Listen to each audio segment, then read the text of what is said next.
All right, up next, we'll start with Vanderbilt quarterback Kyle Shurmer. We'll open for question and answer. Again, if you'll raise your hand, we'll get a microphone to you. We'll go right down here on the front left. How's it going, Kyle? How you doing? Describe your connection and relationship with Kalijah Lipscomb, and how important is he going to be this season for this team's success? Yeah, Kalijah's been great the past few years. He's had some older guys in the receiver room to sort of show him the way. Now with some of those guys graduating, he's going to have to sort of embrace that number one receiver role.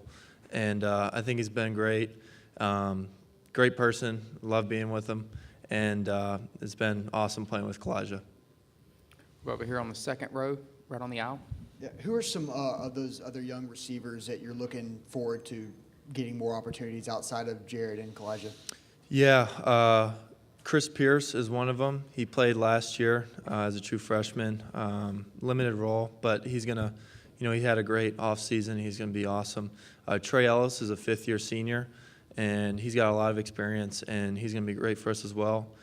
Donovan Tennyson, slot receiver.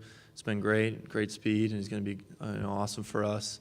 And Alex Stump and James Bostic, a bunch of guys on our roster. C.J. Bowler, some true freshmen coming in are actually really good as well. So a lot of guys, a lot of young talent, and I think they're going to be great.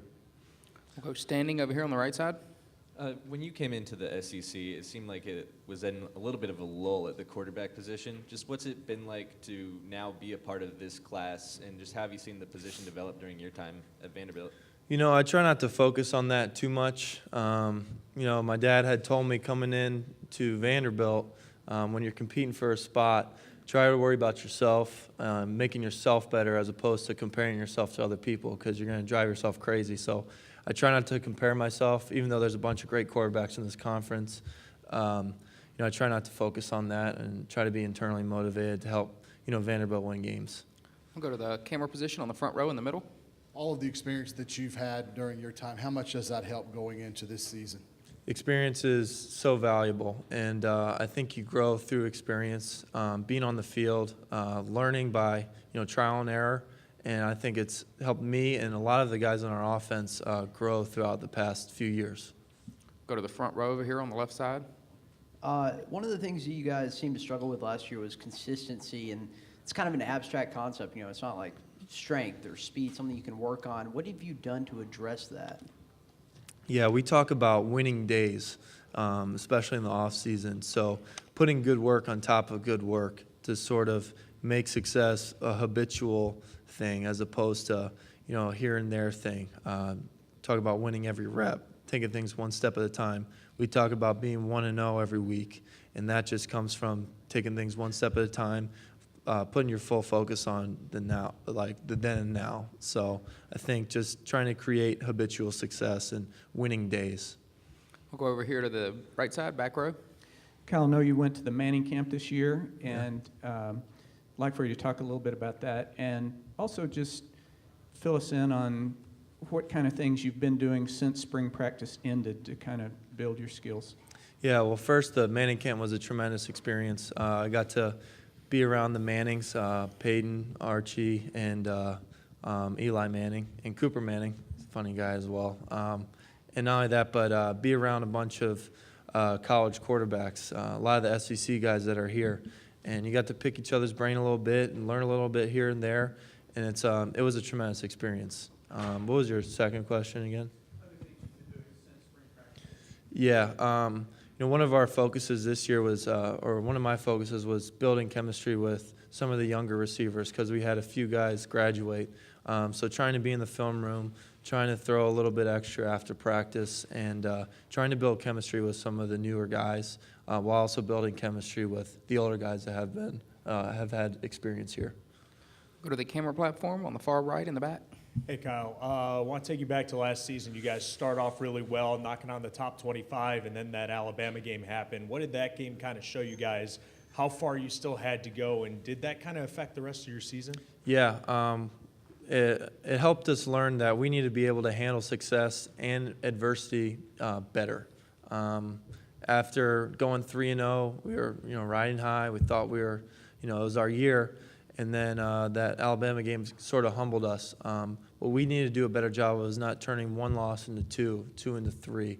And I think that comes back to the point of, in terms of being consistent, creating habitual success, winning days in the off season, and taking things one step at a time, and not letting the emotions or anything from the previous weeks affect the present. If that makes sense. We'll go over here on the second row on the end, left side. Coach Mason mentioned how much time you guys have been spending with each other. What's your relationship like with him, and how much has that grown over the last couple of years?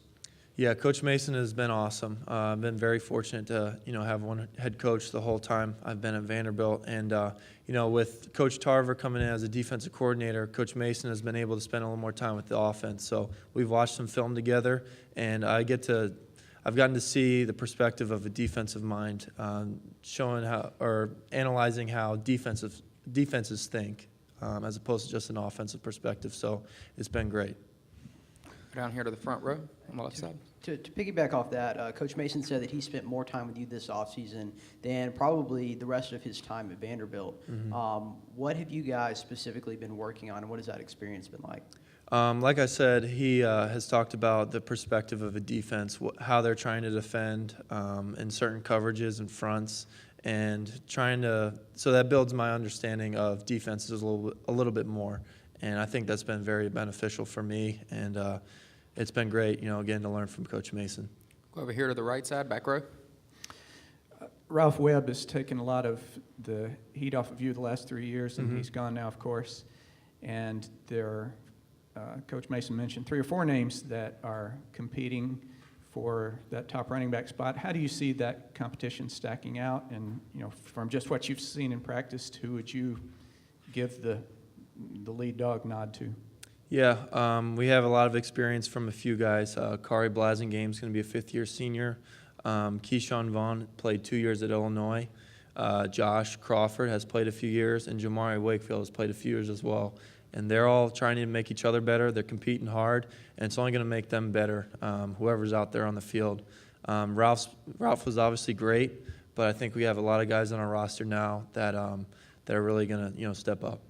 We'll go over here to the second row, the left side. 1, have you ever had your own billboard before? And then 2, what does that mean to see that support from your entire program to do that in Atlanta, outside of your market? Yeah, that was pretty cool. I got a text from my mom. She was real happy. She's like, "You look so handsome," or whatever. So it was cool. It was really cool. Go to the front row over here on the left side. Speaking of family, you mentioned your dad. I'm curious of your football relationship with him. Does he watch all of your games? He obviously has other priorities with his job, but does he break down film? Does he give you advice? How is that football relationship in the off season and during week to week during the season? Yeah, my dad's he's a father first. I don't call him coach, I call him dad. So he's a father first. He's my biggest fan, but he'll give me some criticism here and there, and he's got my best interest in mind, and he definitely critiques me here and there, but nothing too much. He's a father first. Any other questions for Kyle? Raise your hand. We'll get a microphone to you. All right, thanks, Kyle. Thank you. Appreciate it.